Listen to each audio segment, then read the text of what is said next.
Important है.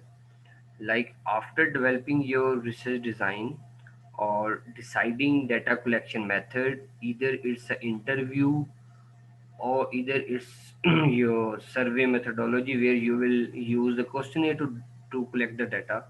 So next step would be to decide about the participants.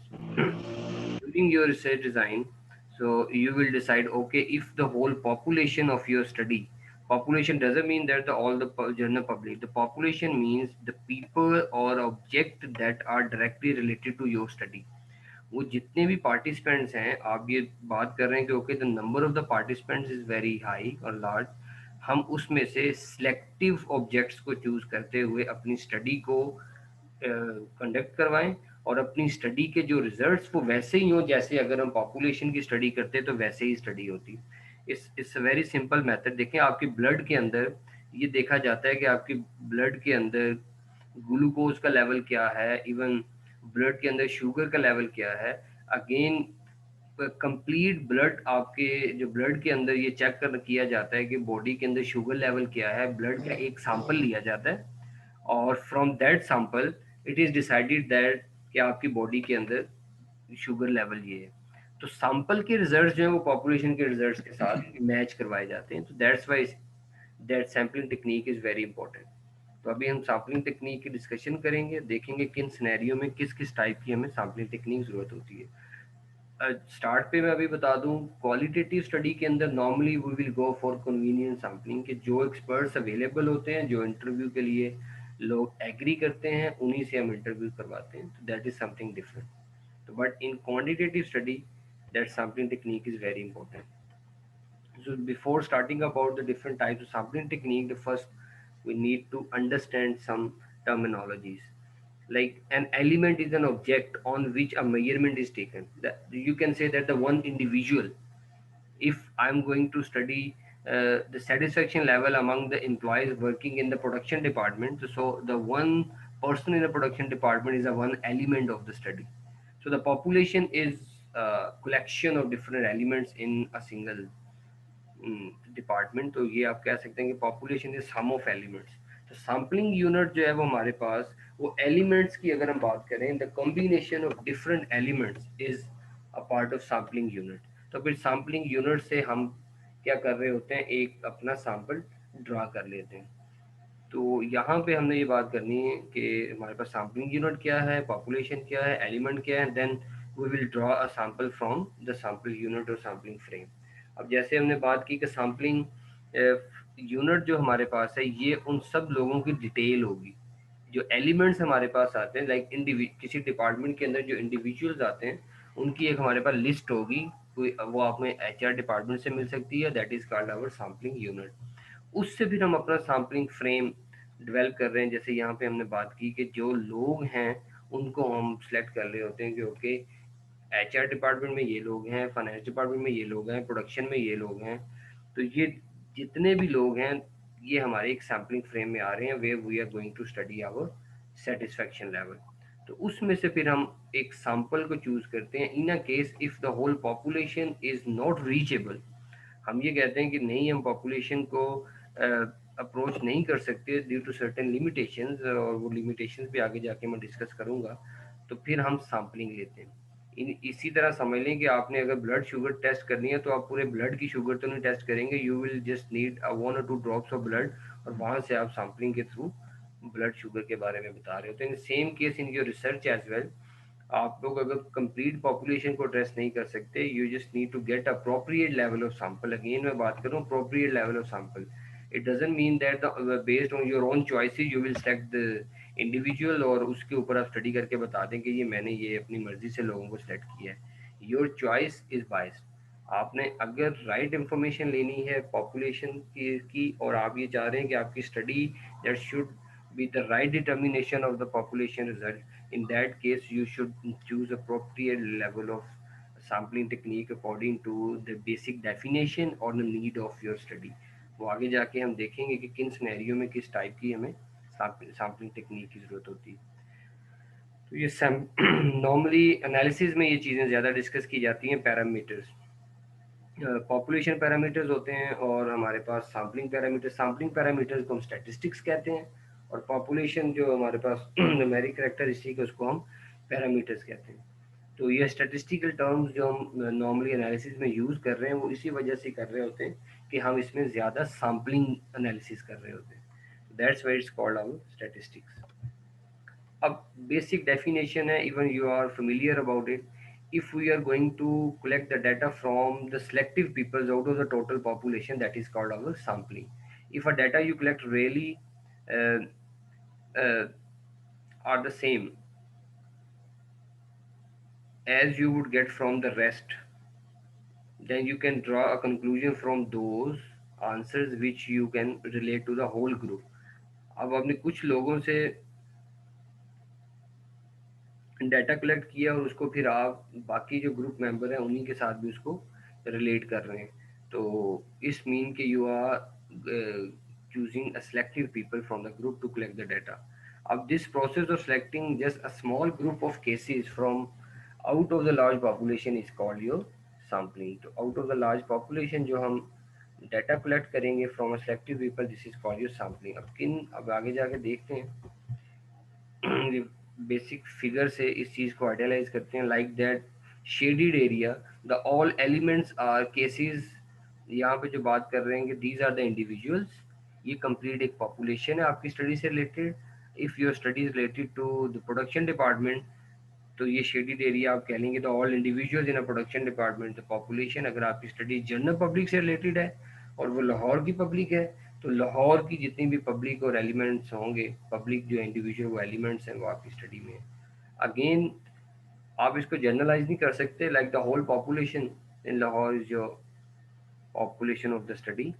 आपकी स्टडी देखनी पड़ेगी किस टाइप की स्टडी है और उससे रिलेटेड कौन लोग हैं। Like if you are going to conduct study on the online businesses, तो जो लोग ऑनलाइन बिजनेस की तरफ हैं सिर्फ वही आपकी पॉपुलेशन होगी। तो देर आर डिफरेंट केसेस और एलिमेंट्स, तो उनमें से आप एक सेलेक्टिव एलिमेंट्स को चूज करेंगे, तो दैट इज योर सैंपल, और that sample should best present the result of population. अब हमें सैम्पलिंग की तरफ जाना क्यों पड़ रहा है? Like your population is not reachable, और ये इनप्रैक्टिकल हो जाएगा कि अगर आप अपनी कंप्लीट पॉपुलेशन को चूज करें, because the size of the population is very high. The second option could be your budget constraints as well, because data collection process is very hectic, so sometime it will require high level of budgeting as well. So because of the budgeting or a time constraints, you will go for the sampling. The last one is if you need quick results as well. अगर आपको जल्दी results चाहिए population को address करने के लिए, आपको पता है कि it's a time taking process, sampling can be done shortly, तो आप फिर डाटा कलेक्शन जो है वो सैम्पलिंग के थ्रू करके भी इसको कवर अप कर सकते हैं। तो that is basic understanding of the population. The population can consist of a certain type of the object, organizations, people, or even events related to your study. अगर हम फर्स्ट देखें, it doesn't necessarily mean a number of people. It is a collective term used to describe the total quantity of things or the type which are the subject of your study. तो जो case और element आपकी स्टडी से related है, या जो individual आपकी स्टडी से रिलेटेड होंगे, वो आपकी पॉपुलेशन है। अगर मेरी स्टडी पोस्ट ग्रेजुएट स्टूडेंट्स के ऊपर है, तो सिर्फ पोस्ट ग्रेजुएट स्टूडेंट मेरी पॉपुलेशन होगी, not the whole people of my population. तो यही यहाँ पे है कि आपकी स्टडी से रिलेटेड जो जो रिसर्च डिज़ाइन के अंदर मैंने आपको बताया था कि first you need to define your research settings, कि आपकी स्टडी किस सेटिंग्स में हो रही है, आपकी ऑनलाइन सेटिंग्स में चल रहे हैं या स्टूडेंट्स के ऊपर हैं, किस टाइप के स्टूडेंट्स के ऊपर हैं। तो वो जो रिसर्च सेटिंग्स हैं वो आपको आपके राइट सैम्पलिंग फ्रेम के बारे में बताएगी कि आपकी किस किस्म की जो है वो पॉपुलेशन, उसमें से आपने सैम्पल कौन सा सेलेक्ट करना है। तो ये सिर्फ जो नॉर्मेलिटी ऑफ डिस्ट्रीब्यूशन, ये सिर्फ ये अंडरस्टैंड करवाने के लिए कि normally if we talk about the results of the population, it's usually normally distributed. Normally distributed में लो और हाई आपके इस रेंज के अंदर रिजल्ट्स आ रहे होते हैं, that is the mean of the population. और यहाँ पे कहा जाता है कि let's suppose if I am using a sample of 100 out of the total population, आप ये ज्यूम कर लें कि ये जो रिजल्ट्स आए हैं नॉर्मली डिस्ट्रीब्यूशन है, ये एक 1000 एक पॉपुलेशन है उसकी और मैं 100 का सैंपल ले रहा हूँ, तो माई result might be like this. तो वो भी नॉर्मली डिस्ट्रीब्यूटेड होने चाहिए। If from the sample I am getting information like this, मेरी कर्व ये बनेगी, तो ये लेफ्ट स्क्यूड हो जाएगी। और अगर मैंने पॉपुलेशन से रिजल्ट लिए और दैट इज लाइक दिस, तो ये राइट स्क्यूड हो जाएगी। आप देख सकते हैं कि नॉर्मल डिस्ट्रीब्यूशन नहीं आ रही। तो if you are going to select the sample, then the sample result should have a similar characteristics that you can have in the population। तो आपकी जो सैम्पलिंग है that should be like this, आपके results जो हैं that should be closer to the population parameters. अब ये 100 के सैंपल पे मेरे पास ये रिजल्ट्स आए, like if I choose a sample to 200, तो मेरे रिजल्ट्स कुछ और बेहतर आने चाहिए। बेहतर मतलब कि पॉपुलेशन के करीब आने चाहिए। तो यही नॉर्मली कहा जाता है सैम्पलिंग स्टडी में, as you increase the sample of the population your results would be more closer to the population. तो जितना बेहतर सैंपल होगा उतने आपके स्टडी के रिजल्ट्स भी अच्छे आएंगे। तो ये यहाँ पे कुछ थोड़ी सी क्लैरिटी थी regarding sample selection. Sir, yes. ये जो राइट स्क्यूड और लेफ्ट स्क्यूड है, ये एरर है या हमारी पॉपुलेशन भी लेफ्ट स्क्यूड और राइट स्क्यूड हो सकती है? नहीं, पॉपुलेशन के रिजल्ट्स अब ये चेक भी हम इसी तरह कर रहे होते हैं ना। पॉपुलेशन में हमारा एक सेंट्रल मीन आता है, फिर हमारा हम्म। कंपैरिजन है। इसी तरह सैम्पलिंग के अंदर भी आपका एक मीन स्कोर आ रहा होता है। लेट्स सपोज लाइक, इसको थोड़ा सा हम जरा इधर अंडरस्टैंडिंग इसकी कर लेते हैं। Like let's suppose you have a range of scale 1 to 6। अब यहाँ पे हमारे पास कुछ जो है वो मीन स्कोर आ रहा है 4 का, कुछ रिजल्ट्स के अंदर हमारे पास अगर मीन स्कोर आ रहा है नो, 5 कुछ का। जगह अपनी पसंद की देखें आप तो आगे। यहाँ पे हमारे पास जस्ट अ सेकंड, ओके। अब कहीं ऐसा हो सकता है कि हमारे पास मीन जो है वो बहुत हाई आ रहा है, और किसी टाइम पे ऐसा हो सकता है कि हमारे पास जो मीन स्कोर है वो 1 और 2 की रेंज में आ रहा है out of the total scale that is on 1 to 6। और इस केस के अंदर अगर हम पॉपुलेशन की मीन या आइडियल मीन देखें दैट वुड बी 3। तो इस केस के अंदर हमें देखना है कि क्या हमारे रिजल्ट्स जो हैं वो बहुत ज़्यादा हाई तो नहीं आ रहे या बहुत ज़्यादा लो तो नहीं आ रहे। अब ये नॉर्मेलिटी चेक का टेस्ट होता है, ये मैं आगे जाके आपको एनालिसिस में करवाऊंगा लेकिन कि आप हमें ये बैठने चेक की जगह करना ना है कि कुर्सी में बैठना नॉर्मेलिटी पड़ेगा, जगह बैठने नॉर्मेलिटी की यही है। और आप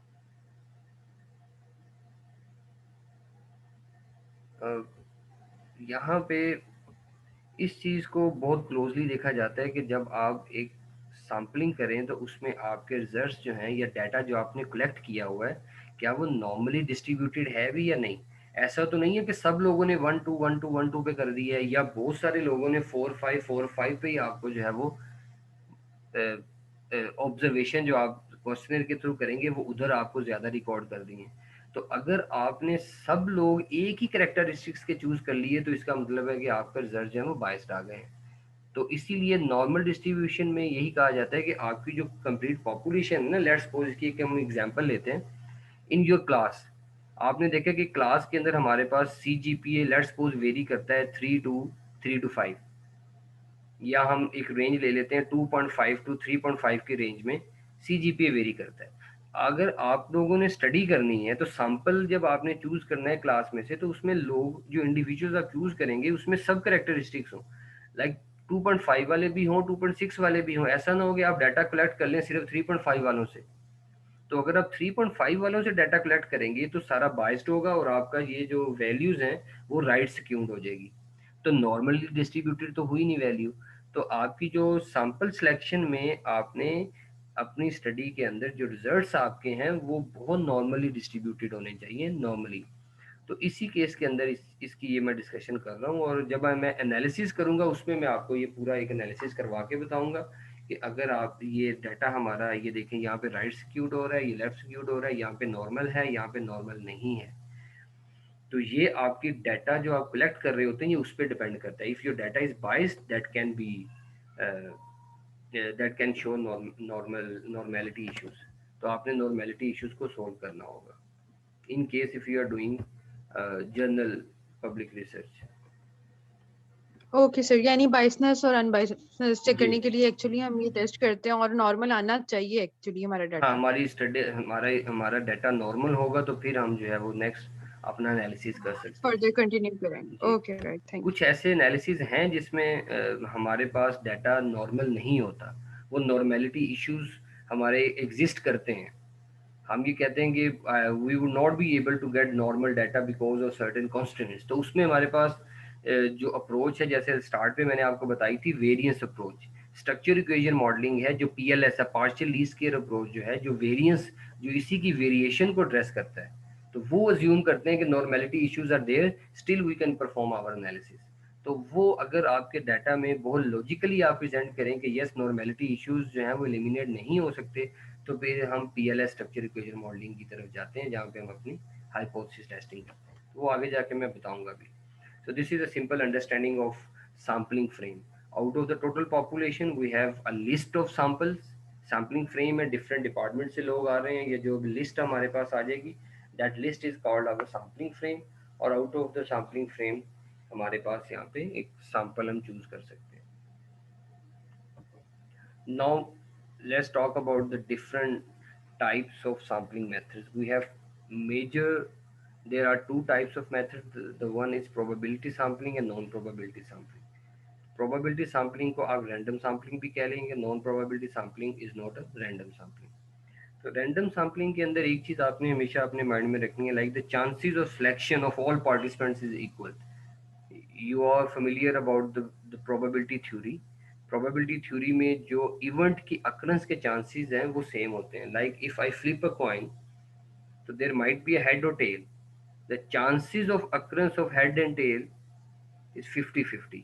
The same way, if I am going for random sampling, a random selection of participants, और there are total 10 participants, और सब participant या आपकी क्लास की अगर मैं एग्जांपल ले रहा हूँ, like there are 25 to 30 participants, जितनी भी आपकी क्लास की स्ट्रेंथ है, और अगर मैं ये क्लास में कहूँ कि I will use a random sampling to select 10 individuals from the class, तो यहाँ पे selection of chances of all the class is equal, कि मैं किसी को भी किसी टाइम पे सेलेक्ट कर सकता हूँ और सब लोग उस वक्त बीट पे होंगे कि लाइक कहीं मैं इसमें आता हूँ या नहीं आता हूँ, मैंने 10 लोग रैंडम सेलेक्ट करने हैं। और लेकिन अगर मैं क्लास में ये कहूँ कि I will select 10 individual from the first row, तो जो सेकंड थर्ड और फोर्थ रो में इंडिविजुअल्स बैठे हुए हैं, these individuals are not a part of my study, तो इस तरह ये रैंडम नहीं होगा। तो फर्स्ट रो से अगर मैं सेलेक्ट कर रहा हूँ तो that is not a random, that is a non probability, non random के अंदर आ जाएंगे। तो probability sampling is also called random sampling. इसमें हमारे पास डिफरेंट अप्रोचेज हैं, उसमें डिस्कस करते हैं। ये अभी मैंने आपको बता भी दिया। Techniques give the most reliable representation of the whole population. अगर आपने सही रिप्रेजेंटेशन करनी है पॉपुलेशन की, तो वो आपके पास बेस्ट चॉइस होगी, आप रैंडम सिलेक्शन में जाएं, प्रोबेबिलिटी सैम्पलिंग में जाएं। तो probability sampling normally it's quite tough, इस हेक्टिक है, लेकिन इसमें आपको रिजल्ट्स अच्छे मिलेंगे। Sometimes the people used to say that we have adopted random sampling, but actually they are using convenient sampling. तो ऐसा भी हो जाता है, तो फिर रिजल्ट्स ठीक नहीं आते। और नॉन प्रोबेबिलिटी है, इसमें आपने ये जजमेंटल होती है, और non probability is non random, तो आप अपनी चॉइसेस के अकॉर्डिंगली सिलेक्शन कर रहे होते हैं out of the total population. Probability sampling के अंदर ये कुछ फीचर्स हैं, इसमें देखते हैं कि जो रैंडम सैम्पलिंग, इसमें हम क्यों कह रहे हैं कि it is a sampling technique in which sample from a large population are chosen using a method that is called the probability theory. ये purely random होता है। Even here you can see that it's a totally random selection. Random selection means कि like if in our university, even if you wanted to conduct a study on the postgraduate students of different departments, so conducting a study in IBM is a bias study because you are talking about the postgraduate students of the all departments, then the right place would be a central library place, or even this cafeteria, or even you can conduct your study on the entrance gate as well. So where the chances of presence of all the participants should be equal. तो random selection के अंदर आप अपनी choices से place नहीं choose कर सकते, so that should be purely random. और रैंडम के अंदर क्या है, इक्वल चांसेस हैं, ये भी मैंने अभी आपको बताया कि इक्वल चांसेस होने चाहिए, प्रोबेबिलिटी शुड बी सेम। तो ये इसके अंदर जो सबसे जो इम्पोर्टेंट चीज़ है, ये आपने देखना है कि that should be purely random और चांसेस इक्वल चांसेस होने चाहिए कि उनकी प्रेजेंस की। The probability sampling using statistical theory to select a randomly, ये भी मैंने आपको बता दिया। अब आते हैं इसकी जो बेसिक डेफिनेशंस में, प्रोबेबिलिटी सैम्पलिंग के अंदर कौन कौन सी हमारे पास सैम्पलिंग है। We have a 4 probability sampling. 4 तरह की ऐसी सैम्पलिंग है जिसमें हम प्रोबेबिलिटीज यूज करते हैं। Simple random, stratified, clustered and systematic. This is a simple random sampling. Like we have a total population, as name suggests, a completely random method. तो हम इसमें क्या कर क्या रहे हैं, is as easy as assigning numbers to the individual sample and then randomly choose from those numbers through an automatic process. Automatic process means that you can use a random number, एक हमारे पास table होता है वो use कर सकते हैं। You can use computer assisted program to select the random people, or even you can use your own random methodology. Like you can say that okay, uh, out of the total class, जैसे अभी हमने बात की, और किसी random place के ऊपर खड़े हो जाते हैं, लाइक मेन हम एंट्रेंस पे या गेट पे या क्लास के डोर पे खड़े होते हैं, हम कहते हैं कि कोई भी आ जाएगा तो वो हमारी क्लास का पार्टिसिपेंट, वो जो हमारी पार्टिसिपेंट हमारी स्टडी का पार्टिसिपेंट हो। तो that is purely a random selection. तो रैंडम सिलेक्शन का जिस क्राइटेरिया के अकॉर्डिंगली भी आप करेंगे तो वो आपकी बेस्ट रिप्रेजेंटेशन होगी पॉपुलेशन की। तो even you can see this from the picture as well. अब हमारे पास एक है stratified random sampling. Stratified random sampling is quite different from the simple random sampling. In simple random sampling we don't have a group, we have a single group, or out of the total single group of population we use to select our sampling. But in stratified random sampling we use to convert our whole population into a small stratified groups. अब वो smaller groups हमारे बनते हैं, और इसमें हमारे पास जो है वो कुछ ना कुछ करेक्टरिस्टिक्स की बेस के ऊपर हम क्या करते हैं, ग्रुप्स को डिवाइड कर लेते हैं। Like where a larger group can be divided into smaller groups that usually do not overlap but represent the entire population together. While sampling, these groups can be organized and then draw a sample from each group separately. अब आपने देखा यहाँ पे हमारे पास कुछ हम groups को divide कर लेते हैं। That group can be divided based on the gender, age, ethnicity and other similar characteristics, कि हम लोगों को similar characteristics की बेस पे हम लोगों को ग्रुप में कर लेते हैं। लाइक एज के पॉइंट ऑफ व्यू से करना है तो we can say that okay 50 and above separate हो जाए। जैसे आपने देखा आजकल जो सैम्पलिंग जो डिसाइड की गई है ये वैक्सीनेशन प्रोसेस में, उसमें पहले कहा गया 60 एंड अबव को होगी, ये एक आप कह लें स्टेटा डेवलप किया। उसके बाद कहा 50 एंड अबव की जो है वो वैक्सीनेशन होगी, तो that is a second strata. तो आप एज के पॉइंट ऑफ व्यू से, इनकम पॉइंट ऑफ व्यू से लोगों को जो है वो डिफरेंट स्टेटास में डिवाइड करते हैं, और after the stratified grouping you will draw your random sampling. अब आप 3 ग्रुप बन गए, इन तीनों ग्रुप के अंदर आपने रैंडम सैम्पलिंग करनी है। आप इनमें से कोई एक या दो सेलेक्ट कर सकते हैं, like out of the total size of that group. तो ये फर्स्ट आप 3 स्ट्रेटिफाइड ग्रुप्स में डिवाइड करेंगे, after that you will conduct your random sampling into 3 groups. ऐसा नहीं है कि आप इसमें से किसी दो को चूज कर लें, no, you have to select all these groups in your random sampling. ये अभी इसकी एक एग्जांपल है रैंडम स्ट्रेटिफाइड रैंडम सैम्पलिंग की। Company has 800 full time and 200 part time employees to draw a sample of 100 employees. अब आप देखें 800 full time है और 200 पार्ट टाइम है, तो आपको दोनों के अंदर स्टडी करनी है।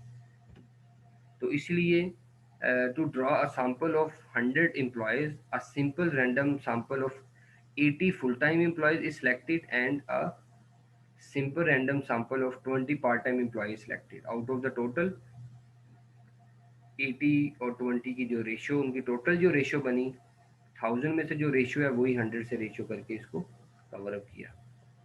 अब जो नेक्स्ट हमारे पास है that is cluster random sampling. इसमें क्या है, अगेन हम अपनी स्टडी को डिफरेंट क्लस्टर में कन्वर्ट कर देते हैं, और that is not based on a common characteristics.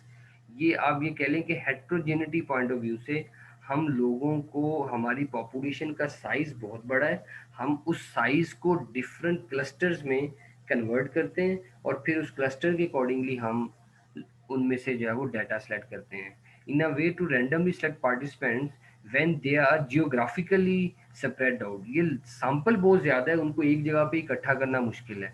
तो cluster sampling usually analyse the particular population, जिसमें आपने देखा कि सिटीज़ में से अगर हमने डाटा कलेक्ट करना है तो हम कराची को एक सेपरेट क्लस्टर में कन्वर्ट कर देंगे, Lahore is a separate cluster, Islamabad is a separate cluster, again families and universities as well. तो हम university is a one cluster, city is a one cluster. If our study is based on the overall organisational sector, तो हम कह सकते हैं कि manufacturing sector जो है ये मेरा एक सेपरेट क्लस्टर है। मेरे पास जो सर्विस ऑर्गेनाइजेशन है, banking sector is a separate cluster. तो आपके अपनी लार्ज पॉपुलेशन को आप डिफरेंट क्लस्टर्स में भी कन्वर्ट कर सकते हैं। अब ये इम्पॉर्टेंट चीज़ है सिस्टमेटिक सैम्पलिंग। सिस्टमेटिक सैम्पलिंग, आप एक सिस्टम के थ्रू चलते हैं। आपके जैसे क्लास के अंदर अगर इसकी एग्जांपल लें, we have 40 or 45 or 50 individuals in a class, so now I wanted to have a systematic random sampling. So I would say okay, every third person is a part of my study. Every third person could be any one, मुझे नहीं पता कौन है, लेकिन एक system draw कर लिया। तो that is called nth individual to be a part of the study. That could be every second, every third, every fourth. तो इस एग्जाम्पल के थ्रू देखें, like every third person is a part of my sampling. So that is also called a systematic random sampling, where we are using a system. We are not using a random sampling where the all individual could have equal chances. यहाँ पे क्या है कि हम third, six, ninth, twelfth, fifteenth, eighteenth, 21st, ऐसे हमारे पास every third person would be a part of systematic sample. अब ये जनरल पब्लिक में ऐसे नहीं हो सकता। और एक तरह आप जनरल पब्लिक में ये कर सकते हैं कि लाइक आप ऑन द शॉपिंग मॉल के ऊपर अगर हम बात करें, आप जो डायरेक्टली आपके पास पॉपुलेशन आ रही है, जो लोग बाइंग करके जा रहे हैं, तो आप ये कहते हैं कि ओके, जो लोग बाइंग करके आ रहे हैं, आप उनमें से एवरी फिफ्थ को आप अपनी स्टडी के अंदर यूज़ करेंगे। तो आप कुछ ऐसे केसेस होते हैं कि जिसमें आपको सिस्टमेटिक रैंडम सैम्पलिंग चूज करनी पड़ रही है, कि even if you are not able to handle a simple random sampling, in certain cases you will go for systematic random as well. अब नेक्स्ट हमारे पास जो आ रही हैं, वो आपके हमारे पास यहाँ पे है, that is non probability sampling. तो नॉन प्रोबेबिलिटी सैम्पलिंग के अंदर हमारे पास यहाँ पे है कन्वीनियंट, जजमेंटल, स्नोबॉल और quota sampling. Convenient is quite easy. अगर हम यहाँ पे बात करें, according to your own easiness, आपको पता है कि आपकी स्टडी जो है वो कैसी है, आपको पता है कि डाटा जो है वो रेडिली अवेलेबल नहीं है, रिस्पोंडेंट्स अवेलेबल नहीं है, तो in that case you will go for convenient sampling. It is a non probability sampling. और even I will talk about these non-probability sampling in my next session.